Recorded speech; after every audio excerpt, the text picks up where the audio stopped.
Hola queridos adultos mayores, ¿cómo se encuentran? Espero que bien. Cuiden mucho su salud.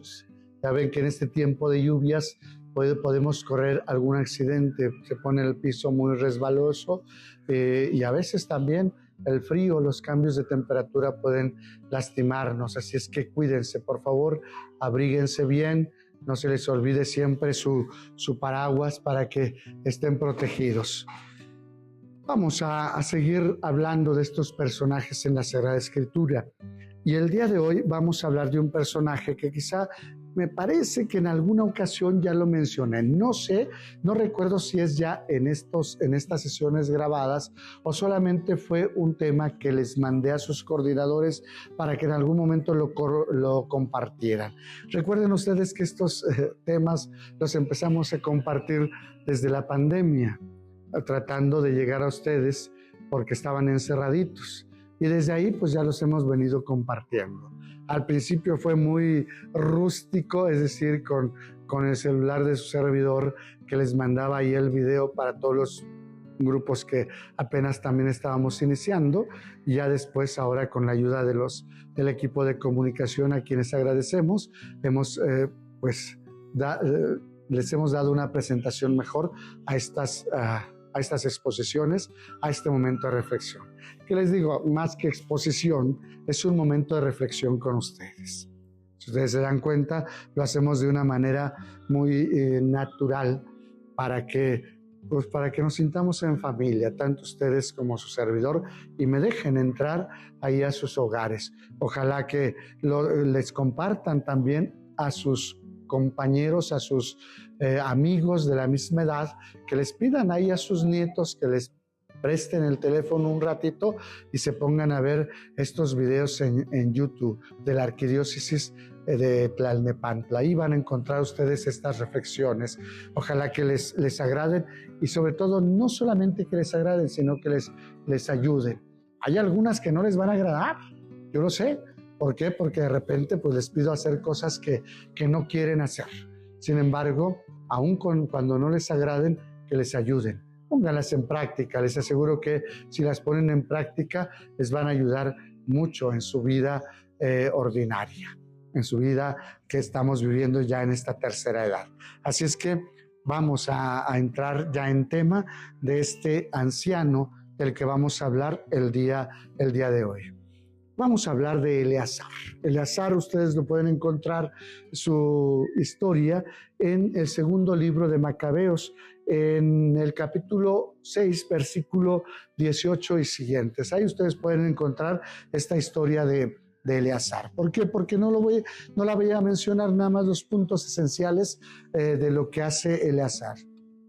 ¿Saben ustedes que en estos libros de Macabeos narran esa rebelión, al contrario de la que mencionábamos con Absalón? Esta es una rebelión en contra de aquellos que querían imponer cultos a los dioses paganos. Y entonces es una resistencia que hacen los hermanos macabeos, y de ahí surge Eleazar, un anciano que podríamos considerarlo, y si le damos título a este tema, sería Eleazar, un anciano insobornable.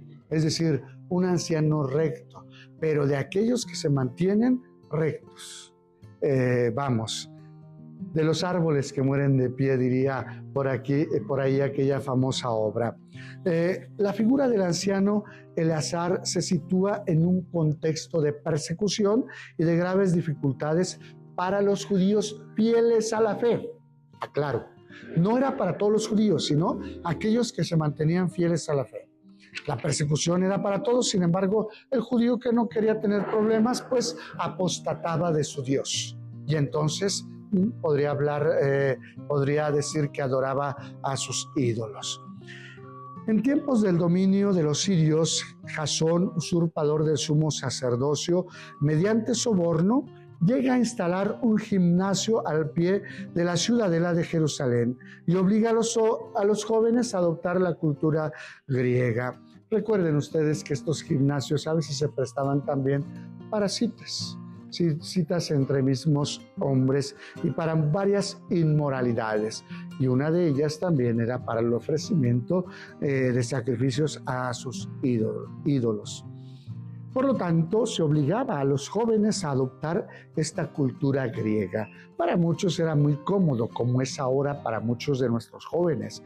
Muchos de nuestros jóvenes aborrecen la fe y la religión porque no les prohíbe, pero les enseña no hacer ciertas cosas que para nuestra cultura son ordinarias, son normales. Y nuestra religión católica siempre va a tratar de ayudarles, óiganlo, porque no son prohibiciones simplemente por hacerlas, sino de ayudarlos a vivir una vida mejor. Si hablamos de las relaciones maritales ya dentro del matrimonio, es porque sabemos también los riesgos que corre un joven cuando le da rienda suelta a estos impulsos sexuales. Y más en este tiempo que se han soltado las manías, más bien las enfermedades de tipo psicológico en este ambiente, en esta parte, en este sector de la vida sexual. Bueno, no nos vamos a entretener en eso porque cada uno de nosotros lo sabemos. Cuando está atravesando este pueblo esta crisis, entonces por esta razón le sobrevino una gran calamidad, pues aquella cuya manera de vivir envidiaban y a quienes querían imitar en todo vinieron a ser sus enemigos y tiranos, pues el transgredir y despreciar las leyes divinas no quedaba sin castigo. Estamos hablando de aquellos sacerdotes que en algún momento tendrían que ser los modelos para que los demás sirvieran a Jesús, estoy hablando de Jesús, todavía no aparecía Jesús, perdónenme, a Dios, no lo hacían. Y entonces ya no era importante si se lavaban las manos, si no se lavaban las manos, si observaban tal o tal rito. Lo que era contrario con Jesús, en Jesús era la exageración, en este caso más bien había pasado a un segundo plano. Y parecía que esto se había convertido más bien en una idolatría en las actitudes, porque decían que respetaban a Dios, porque decían que amaban a Dios, pero que tenía que pudieran hacer lo mismo que hacían los griegos. Entonces había esta ligereza, podríamos decir, en la práctica de su fe. Es ese momento en el que aparece Eleazar. Es uno de los principales maestros de la ley.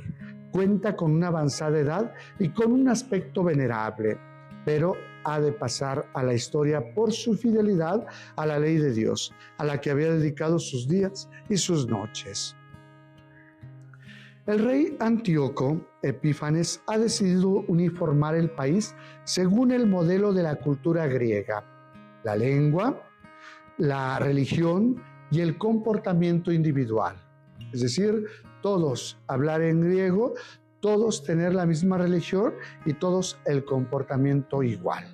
Ha enviado a un senador ateniense para obligar a los judíos a que abandonen las tradiciones paternas y las leyes de Dios. El senador ha recibido órdenes aún más tajantes. Ha de profanar tanto el templo de Jerusalén como el monte Garizim, dedicándolos a Júpiter. Así se hace también en otras ciudades. Se cuenta que hasta 2 mujeres han sido denunciadas, torturadas y asesinadas por haberse atrevido a circuncidar a sus hijos. Vamos, si lo hacemos muy actual para nosotros, es como si se destruyeran los templos para construir restaurantes o para construir bares, ¿no?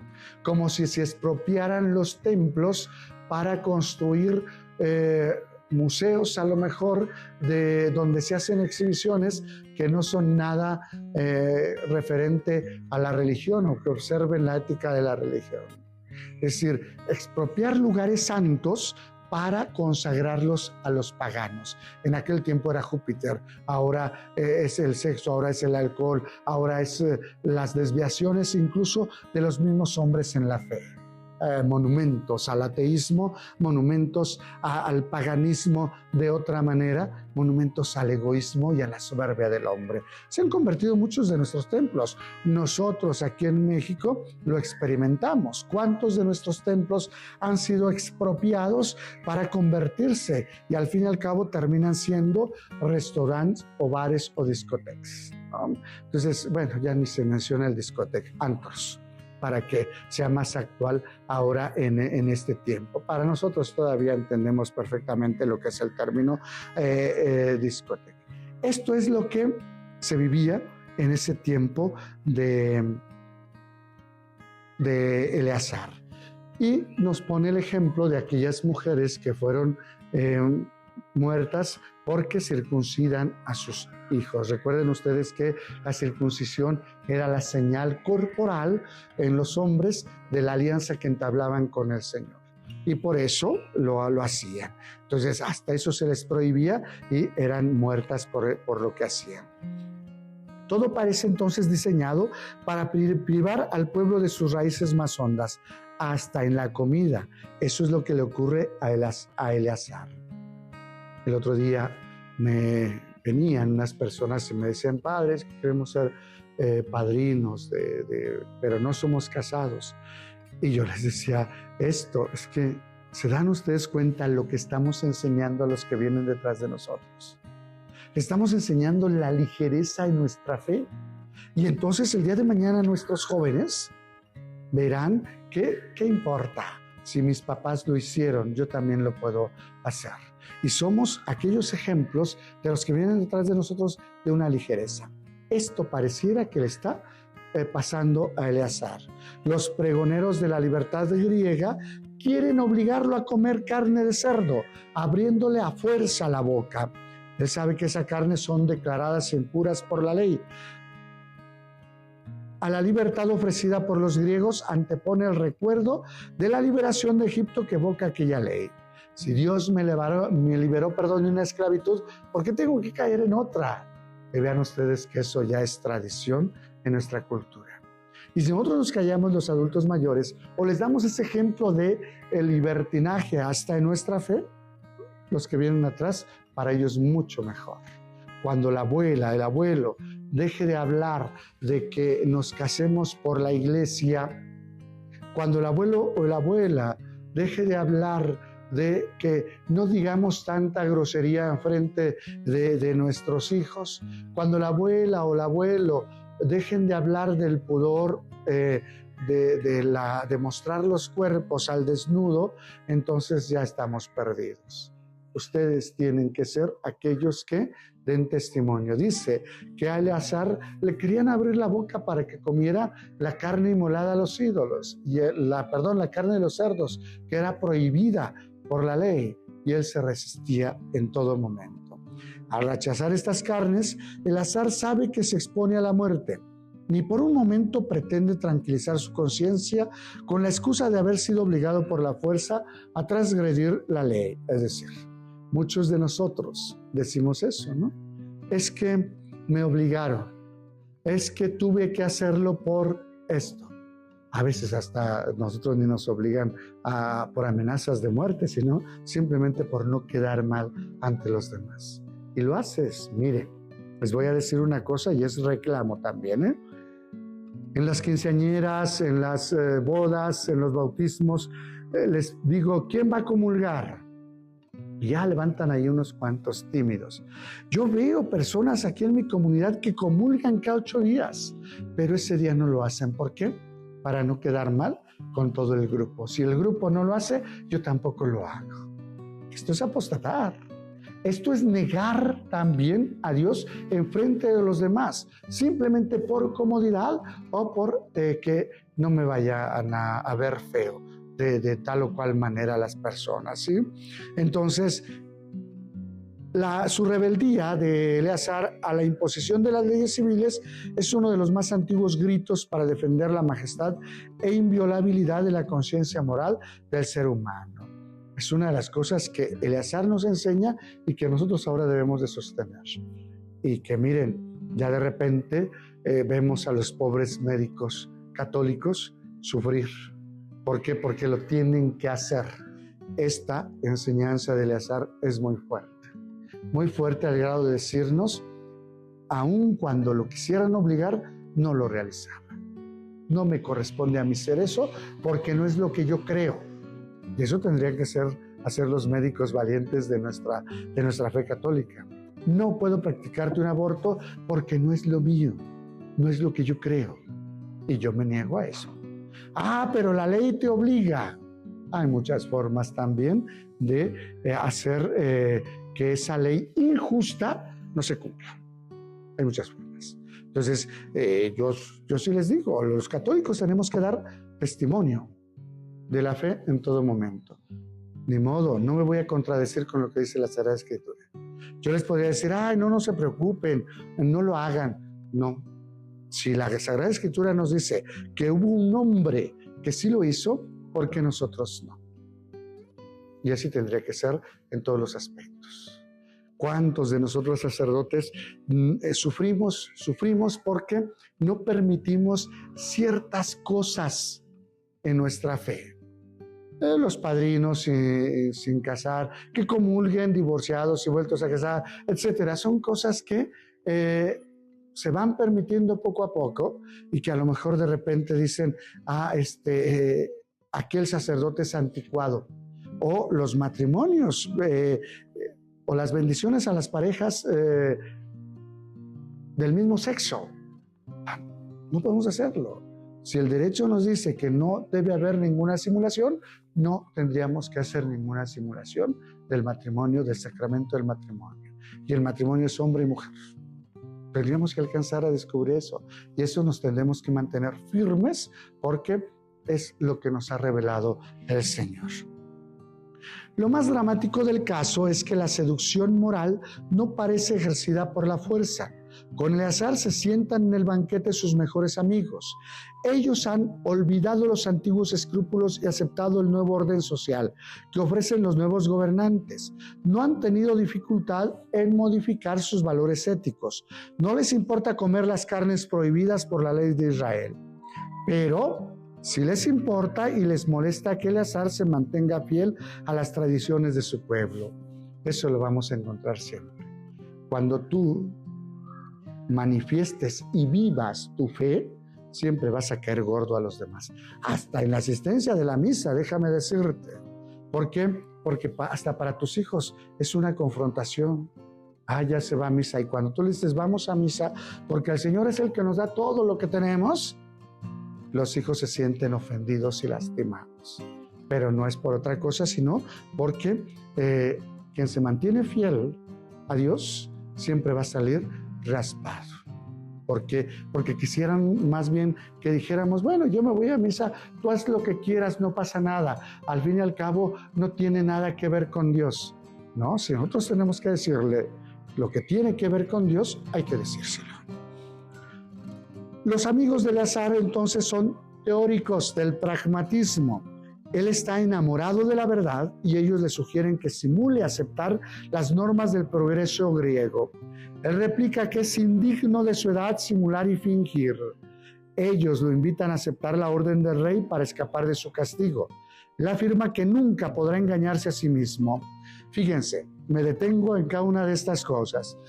Cuando vemos a Eleazar, que le dicen, pues hazlo, al fin y al cabo nadie se va a enterar. Aquí viene una confrontación consigo mismo. No puedo hacerlo. ¿Por qué? Porque esto es engañarme a mí y al fin y al cabo a Dios no lo voy a poder engañar. Aun cuando no me vean los jóvenes, aun cuando no me vea nadie, no lo voy a hacer. ¿Por qué? Porque estoy tan convencido que afuera o dentro voy a dar testimonio de lo que soy y de lo que vivo. Aquí es donde nos cachan a muchos de nosotros. Damos el consejo, sin embargo, no lo hacemos. Buscamos que los demás lo hagan y nosotros acá dentro de nuestra casa no lo respetamos, ¿sí? Entonces, es indigno, dice, de mi edad fingir. Eso tendríamos que decir nosotros. Es indigno fingir algo solamente para obtener un beneficio. Ellos lo invitan a aceptar la orden del rey para escapar de su castigo. Él afirma que nunca podrá engañarse a sí mismo, aunque pudiera escapar de las manos de los hombres, ni vivo ni muerto escaparía de las manos de Dios omnipotente. Su negativa es un gesto de coherencia ética y una profesión de amor a la verdad, y sobre todo un testimonio de piedad hacia Dios santo, como él mismo confiesa cuando está a punto de morir. Fíjense lo que dice: el Señor, que todo lo sabe, es testigo de que, habiendo podido librarme de la muerte, estoy sufriendo en mi cuerpo los atroces tormentos de la flagelación, pero todo esto lo sufro con gusto por su santo temor. Ahí se resume la enseñanza que nos da Eleazar. Todo creyente se inserta en una historia de la que él es un eslabón importante e insustituible. Debe a su comunidad la antorcha de la fe que hasta él ha llegado y sabe que ha de pasarla a otro que lo ha de suceder en el camino. Eleazar aparece constantemente preocupado por los jóvenes de su pueblo. Tanto el rey extranjero como el mismo sumo sacerdote judío parecen empeñados en apartarlos de los valores que han vertido sobre ellos. Y en ellos piensa Eleazar cuando se niega a simular un abandono de la ley de Dios. Qué bueno sería que nosotros pensáramos en el testimonio que debemos dar a nuestros jóvenes. Vean lo que dice Eleazar y hagan lo suyo. Es indigno de mi edad simular fingir, ya que los jóvenes podrían decir que Eleazar a sus 90 años se había pasado al paganismo. Serían inducidos a error a causa del mal ejemplo, y todo por un poco de vida que me queda. Eso me acarrearía vergüenza y oprobio en mi vejez, como diciendo que tengo que perder. Lo único que tengo que perder es a Dios, y eso no lo voy a permitir. Vean ustedes, este es el ejemplo de un anciano íntegro. Piensen los jóvenes y dice, no voy a dejar perder a ninguno de ellos por mi mal testimonio. Qué bueno sería que ustedes pensaran igual. El anciano sabe que aunque pudiera escapar de las manos de los hombres, ni vivo ni muerto podría escapar de las manos de Dios omnipotente. Es lo que les digo. Allá afuera puedo decir una cosa, acá adentro lo tengo que vivir. ¿Por qué? Porque ya no es coherencia con los demás, sino conmigo mismo y con Dios. Moriré valientemente, dice, me mostraré digno de mi ancianidad, dejando a los jóvenes un ejemplo noble para morir voluntaria y generosamente por nuestras venerables y santas leyes. Un anciano que no tiene nada que perder es capaz de decir, renuncio a esta vida con tal de no dar testimonio a los jóvenes. Cualquier joven diría, pues ya no tiene nada que perder, ¿qué más da si rompe las leyes? No, el anciano tendría que ser aquel que soporta, óiganlo, las leyes de Dios, solamente por amor a Él. Hay una dramática nota de realismo en el relato. Los que lo animan a abjurar de su fe, pretextando interés por su vida, cambian de repente su amabilidad en odio. No solo lo conducen al martirio, sino que consideran insensatas las palabras del anciano Eleazar. Solo puede poner a Dios por testigo de su fidelidad. El narrador concluye sobriamente su relato. Eleazar murió dejando no solo a los jóvenes, sino a todos sus compatriotas un ejemplo de nobleza, un monumento de valentía y un recuerdo de virtud. Nosotros lo extendemos, no solamente a su pueblo y a sus compatriotas, sino a aquellos que creemos en Dios, que creemos en Jesús, nos ha dejado un ejemplo, y especialmente a nosotros, los adultos mayores. Tan solo el silencio subraya el testimonio de un anciano fiel a su fe y radicalmente insobornable. Esto es lo que nosotros tendríamos que hacer. Ojalá cada uno de ustedes, le pido mucho a Dios, para que seamos estos ancianos insobornables ante la cultura que ahora nos arrastra a permitir o a dejar que sucedan ciertas cosas.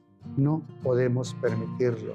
Tenemos que ser rectos y coherentes con lo que creemos y lo que hasta este momento hemos vivido. Así es que manténganse firmes en la fe, firmes en el Señor y firmes en la ley que el Señor nos ha entregado. De tal manera que cuando lleguen ante el Señor, ustedes puedan presentarse gloriosos, porque supieron triunfar aquí en la tierra y llegarán triunfantes a la gloria eterna. Así es que a trabajar. Oremos pues para que el Señor nos dé esta fortaleza. Señor Jesús, nos ponemos en tus manos. Somos los adultos mayores, los que voltean las nuevas generaciones y quizá nos ven como anticuados. Que alcancen a descubrir también nuestra radicalidad en tu seguimiento. Que alcancen a descubrir que afuera y adentro somos los mismos, los que creemos en Jesús, los que creemos en sus mandamientos y en la forma de vida que nos ha enseñado. Ayúdanos a ser aquellos que demos testimonio en todo momento y en todas partes de que te amamos con todas nuestras fuerzas, con todo nuestro cuerpo y con todo nuestro corazón, al grado de que no demos ningún mal testimonio a los jóvenes y que piensen que los adultos, los ancianos, también se han olvidado de Dios, sino que siempre demos testimonio de esa presencia del Señor en nuestras vidas, orando, alabándote en todo momento. Aquí están tus adultos mayores manifestándose en contra de una cultura que puede romper con los valores familiares, con los valores de la persona. Aquí están tus adultos mayores gritando al unísono que hay un Dios que nos ama y que siempre va a estar con nosotros. Esa es nuestra fe y vamos a mantenerla aun cuando nos cueste nuestra propia vida. En el nombre del Padre, del Hijo y del Espíritu Santo. Amén. Cuídense mucho, que Dios les bendiga. Nos vemos el próximo viernes con la ayuda de Dios. Hola, hola. Yo soy Liz Ortega y quiero invitarte a ser parte de la nueva temporada de Somos Catequistas, un programa para evangelizadores y catequistas de la provincia eclesiástica de Tlalnepantla. En esta nueva temporada hablaremos sobre el papel del catequista en la iglesia. Conoceremos más sobre los sacramentos en la vida de los adolescentes y jóvenes y platicaremos de las fiestas más importantes de nuestro calendario litúrgico. Síguenos todos los jueves a las 17 horas por nuestra página de Facebook Somos Catequistas y por el canal de YouTube de la Arquidiócesis de Tlalnepantla. ¡Te esperamos!